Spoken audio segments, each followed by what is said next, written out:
Hi guys, welcome to माइलन सी। मेरा नाम है देव्यश और गाइस आज हम लोग बात करने वाले LLP versus private limited company. जी हाँ, तो देखिए जब भी कई लोग जो है बिजनेस शुरू करते हैं तो उन लोगों के माइंड के अंदर कंफ्यूजन रहती है कि यार मैं एलएलपी को चूज करूं या प्राइवेट लिमिटेड कंपनी को चूज करूं, मैं कौन सी अपनी कंपनी बनाऊं। जी हाँ, तो देखिए कंपनी के अंदर मैं बात करूं तो प्रॉपरली तरीके से अगर आप कंपनी बनाना चाहते हैं तो सिर्फ आपको मेनली जो है ये एमसी के साथ में सिर्फ तीन ऑप्शन होते हैं। जैसे आपका एलएलपी रजिस्ट्रेशन हो गया, उसके बाद में आपका प्राइवेट लिमिटेड कंपनी हो गया और उसके बाद में आपका ओपीसी हो गया। जी हाँ, तो इस वीडियो में हम लोग डिटेल के अंदर बात करेंगे कि अगर आप एलएलपी चूज करते हैं तो उसके क्या एडवांटेज है, अगर आप प्राइवेट लिमिटेड कंपनी चूज करते हैं तो उसके क्या एडवांटेज है, दोनों का एकदम कंपैरिजन करेंगे। मैं आपको यूजर फ्रेंडली लैंग्वेज के अंदर बताऊंगा, कोई टेक्निकल कोई लीगल लैंग्वेज यूज नहीं करूंगा। तो चलिए गाइस शुरू करते हैं।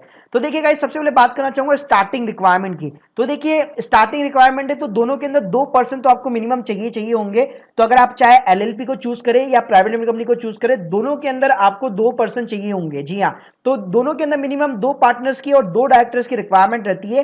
तो इसमें क्या कर सकते हैं, मान लीजिए अगर कोई एक सिंगल बंदा भी है, वो चाहता है कि यार मैं अपनी प्राइवेट लिमिटेड कंपनी बनाऊं, तो वो क्या कर सकता है, अपनी फैमिली मेंबर में से किसी को भी एज ए पार्टनर या एज ए डायरेक्टर जो है यहाँ पे बना सकता है। तो कोई भी वहां पे उनको दिक्कत नहीं आने वाली है। अब मैं बात करना चाहूंगा लाइबिलिटी की। तो देखिए गाइस, ये जो कॉन्सेप्ट होता है प्राइवेट लिमिटेड कंपनी का या एलएलपी का, तो इनको लोग चूज इसलिए करते हैं लाइबिलिटी की वजह से, क्योंकि इसमें कॉन्सेप्ट आता है, उसका नाम है लिमिटेड लाइबिलिटी। लिमिटेड लाइबिलिटी का क्या मतलब हो गया, मेरी जो कंपनी की जो भी असेट्स है, मतलब मैं अपनी एलएलपी या प्राइवेट लिमिटेड कंपनी के नाम से जो भी मैं असेट्स करूंगा, चाहे वो कोई मान लीजिए ऑफिस की बिल्डिंग हो गई या मान लीजिए लैपटॉप हो गया या कुछ भी हो गया, तो वही लिमिटेड लाइबिलिटी रहेगी। जी हाँ, मतलब मेरी जो पर्सनल जो असेट्स है, जो मेरी पर्सनल मेरा घर है, वो उसका वो मतलब मान लीजिए बिजनेस की अगर कोई भी लाइबिलिटी नहीं हुई है। इसका मैं बेस्ट एग्जांपल जैसे विजय माल्या किंगफिशर का देना चाहूंगा। जी हाँ, तो उस केस में क्या हुआ, जैसे अगर लेट्स सपोज कंपनी की कोई भी लाइबिलिटी है, मान लीजिए कल को आपने कोई डिफॉल्ट कर दिया, अगर आपका कोई पेमेंट रुका हुआ है, आपको किसी को पेमेंट वगैरह करनी थी, तो वो आपके घर पे आके आपसे पेमेंट वगैरह डेफिनेटली मतलब मांग सकता है। लेकिन जो एज ए लीगल राइट्स अगर मैं बात करूं तो आपकी जो पर्सनल असेट्स है वो बेसिकली अटैच नहीं हो सकती इन केसेस, अगर आपने जानबूझ के डिफॉल्ट नहीं किया है तो बेसिकली अगर आपकी कंपनी बैंकरप्ट हो गई है, राइट, तो उस केस में आपकी जो लाइबिलिटी वो लिमिटेड रहती है अपनी शेयर्स तक। तो यहां पे ये कॉन्सेप्ट चलता है कि लिमिटेड लाइबिलिटी का। तो ये दोनों के अंदर एडवांटेज अवेलेबल है, चाहे आप एलएलपी चूज करते हैं या प्राइवेट लिमिटेड कंपनी चूज करते हैं, दोनों के अंदर ये चीज यहां पे अवेलेबल है। अब बात करना चाहूंगा कि रजिस्टर कौन करता है, तो ये रजिस्टर करता है basically ministry of corporate affairs, जिसका नाम है एमसीए। जी हाँ, तो ये एमसीए की साइड से यहाँ पे रजिस्टर्ड होती है। लेकिन ये कंपनियां जो एलएलपी और प्राइवेट लिमिटेड है वो आप खुद रजिस्टर नहीं कर सकते, क्योंकि यहाँ पे आपको सीए की हेल्प चाहिए होती है, क्योंकि यहाँ पे जितने भी आपके डॉक्यूमेंट्स होते हैं उनके ऊपर सीए की अटेस्टेशन लगती है डीएससी के थ्रू, डिजिटल सिग्नेचर के थ्रू। तो आप जो यहाँ पे खुद यहाँ पे बना नहीं सकते। तो मैं आपको रिकमेंड करूंगा आप हमारी कंपनी मायोलाइन सीए के थ्रू भी ये सर्विस अवेल कर सकते हैं, जो आपको काफी डिस्काउंटेड प्राइस के ऊपर मिल जाएगी। डिस्क्रिप्शन लिंक आपको बेसिकली नीचे मिल जाएगी। अब मैं बात करना चाहूंगा नेम प्रोटेक्शन की। तो देखिए गाइस, ये भी एक अच्छा खासा एडवांटेज है दोनों कंपनी के अंदर, चाहे आप एलएलपी चूज करिए चाहे आप प्राइवेट लिमिटेड कंपनी बनाइए। जी हाँ, अगर एक बार अगर आपकी कंपनी का नाम रजिस्टर हो गया तो उस नाम से वापस इंडिया के अंदर दूसरी कंपनी नहीं बन सकती। तो मान लीजिए अगर आपकी कंपनी का नाम है XYZ टेक्नोलॉजीज प्राइवेट लिमिटेड, अगर आपने एक बार ये कंपनी बना ली तो उस नाम से दूसरी और कोई कंपनी नहीं बन पाएगी। अगर आपने एलएलपी क्रिएट कर ली XYZ टेक्नोलॉजीज एलएलपी, तो उस नाम से वापस कोई भी दूसरी जो है एलएलपी वगैरह क्रिएट नहीं हो पाएगी। अब मैं बात करना चाहूंगा डॉक्यूमेंट्स की। तो देखिएगा इस डॉक्यूमेंट जो है ऑलमोस्ट दोनों के अंदर सेम है। दोनों के अंदर बेसिक आपको केवाईसी चाहिए होती है अपने डायरेक्टर्स के, और उसके साथ में आपको बिजनेस जो आप जहां पे भी आप बिजनेस करने वाले उस प्रीमाइस का आपको एड्रेस प्रूफ देना पड़ता है। तो अगर मैं डॉक्यूमेंट्स की बात करूं तो ओवरऑल सारा का सारा फंडा सेम है दोनों के अंदर, चाहे आप प्राइवेट लिमिटेड कंपनी चूज कीजिए या एलएलपी चूज कीजिए, दोनों के अंदर आपको सेम देने दे। अब बात करता हूं कॉस्टिंग की। यहां पे ये फंडा बहुत ज्यादा इंपॉर्टेंट हो जाता है, क्योंकि देखिए एज ए बिगनर एंटरप्रेन्योर अगर आप अपनी कंपनी बनाना चाहते हैं तो आपको हमेशा अपने बजट को भी ध्यान में रखना पड़ता है कि यार कितना पैसा मैं लगा सकता हूं अपनी कंपनी को इनकॉर्पोरेशन करने में, क्योंकि आपको मार्केटिंग भी देखनी है, आपको बिजनेस ऑपरेशन, आप लोग एम्प्लॉइज भी हायर करने हैं, आपको ऑफिस भी लेना है, तो कई सारे एक्सपेंसेस होते हैं। तो आपको मेन ध्यान रखना पड़ता है कि मैं बिजनेस का लीगल जो रजिस्ट्रेशन करा रहा हूं उसके अंदर मैं कितना पैसा यहाँ पे डाल सकता हूं।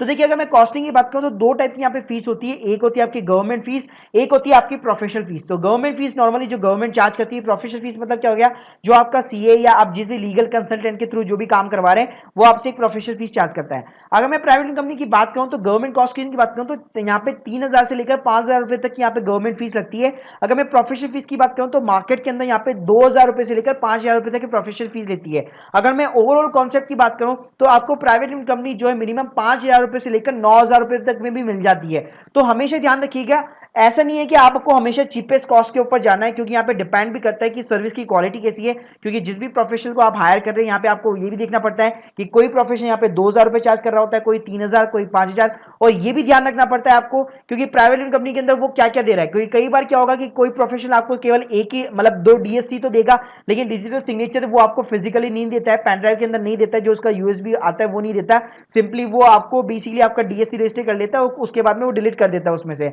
तो वहां पे उसकी कॉस्ट सेव हो जाती है। तो आपको ये भी ध्यान रखना पड़ेगा कि उस पैकेज के अंदर ओवरऑल क्या क्या इंक्लूड है, डीएससी इंक्लूड है, एमओए और एओए की प्रिंटिंग इंक्लूड है कि नहीं है, सीओआई पैन कार्ड हो गया, टैन नंबर हो गया, जीएसटी रजिस्ट्रेशन हो गया, ये सारी चीजें इंक्लूड है या नहीं है, ये चीजें भी आपको हमेशा माइंड में लेके चलनी होती है। अब मैं बात करना चाहूंगा एलएलपी की। तो एलएलपी की भी गवर्नमेंट कॉस्ट की बात करूं तो as compare to private company cost जो है थोड़ी सी कम आती है, लेकिन इतनी ज्यादा भी कम नहीं आती, मतलब 3 से 4 हजार रुपए की कॉस्ट आती है नॉर्मली। और उसके बाद में प्रोफेशनल फीस की बात करूं तो वही सेम प्रोफेशनल फीस 2 से 5 हजार की यहाँ पे चार्ज करते हैं प्रोफेशनल। ओवरऑल अगर मैं रेट की बात करूं तो 5,000 से लेकर 9,000 रुपए यहाँ पे बेसिकली मार्केट के अंदर यहाँ पे चार्ज किए जाते हैं एलएलपी की। लेकिन अगेन डिपेंड करता है कि सर्विस की क्वालिटी कैसी है, तो उसके अकॉर्डिंग यहाँ पे डिपेंड करता है। अब मैं बात करना चाहूंगा एनुअल कंप्लायंस की। यही वो फैक्टर है जो दोनों चीजों को अलग कर देता है, प्राइवेट लिमिटेड कंपनी को और एलएलपी को। जी हाँ, तो अगर एनुअल कंप्लायंस की बात करूं तो स्टैट्यूटरी ऑडिट होती है। ऑडिट का मतलब क्या होता है, एक सीए आपके जितने भी बुक्स ऑफ अकाउंट्स होते हैं उनको वेरीफाई करता है, उनको उनके ऊपर एक रिपोर्ट बनाता है, राइट। तो स्टैट्यूटरी ऑडिट की बात करूं तो प्राइवेट कंपनी के अंदर चाहे आपने बिजनेस किया है या नहीं किया है, आप कंपलसरी हो जाता है स्टैट्यूटरी ऑडिट कराना एक सीए के थ्रू।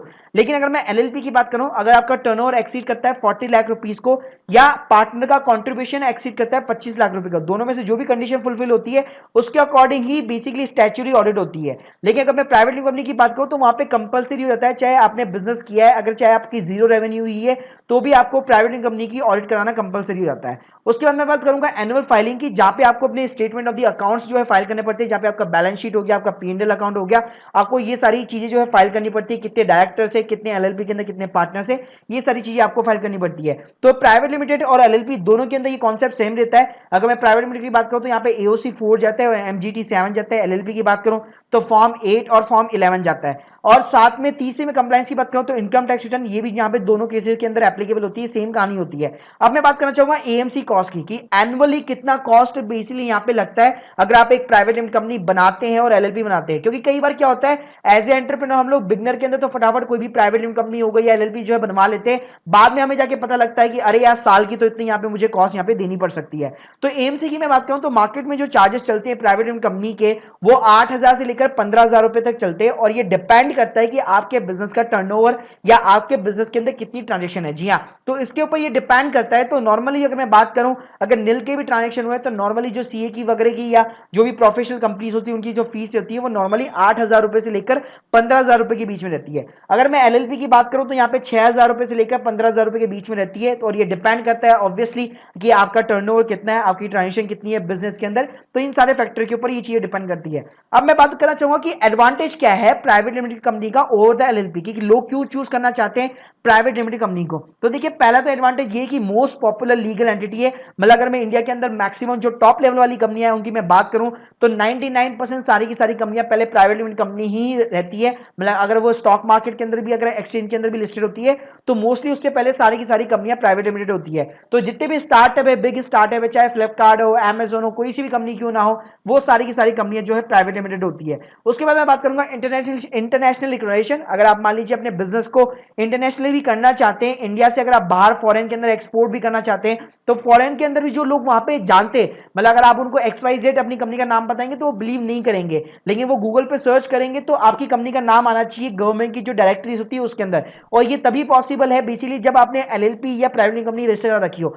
लेकिन जो फॉरेनर्स ज्यादा जो बिलीव करते हैं वो करते हैं प्राइवेट लिमिटेड कंपनी के अंदर। अगर आपकी प्राइवेट लिमिटेड कंपनी है तो आपका जो ट्रस्ट फैक्टर होता है वो थोड़ा सा इंक्रीज हो जाता है। उसके बाद मैं बात करूंगा startup funding from the investors. तो ये भी बहुत ज्यादा एक पॉपुलर एडवांटेज है प्राइवेट लिमिटेड कंपनी का, कि यहाँ पे क्या होता है, अगर आपको मान लीजिए फंडिंग की रिक्वायरमेंट है तो आप अपने फैमिली मेंबर में से किसी भी इन्वेस्टर को अपनी कंपनी के अंदर इंक्लूड कर सकते हैं, उनको शेयर जो अलॉट कर सकते हैं, या आजकल जो एंजल इन्वेस्टर का कॉन्सेप्ट चलता है वो आप जो है एप्लीकेबल कर सकते हैं, या जो वेंचर कैपिटलिस्ट होते हैं उनके पास में आप फंडिंग जो है ले सकते हैं। तो इस तरीके से काफी सारे एडवांटेज होते हैं प्राइवेट कंपनी के ओवर द एलएलपी। इसके अलावा इसमें ईजी कंट्रोल होता है, ईजी बिजनेस का स्ट्रक्चर होता है, मतलब इसमें डायरेक्टर्स अलग होते हैं, शेयर होल्डर्स अलग होते हैं, और कंट्रोल जो है पूरा सबके पास में अपना अपना अलग होता है। तो काफी ज्यादा यहाँ पे एडवांटेज मिलते हैं प्राइवेट कंपनी के अंदर, क्योंकि स्ट्रक्चर जो है बिल्कुल एकदम क्लियर ट्रांसपेरेंट होता है यहाँ पे। अब मैं बात करना चाहूंगा कि एलएलपी के क्या एडवांटेज है over the private limited company. पहला एडवांटेज तो यही है कि यहाँ पे जो एनुअल की कंप्लायंस कॉस्ट है वो कम हो जाती है as compare to private limited company. कि एलएलपी के अंदर आपको जो ऑडिट है मान लीजिए वो नहीं करवानी पड़ेगी,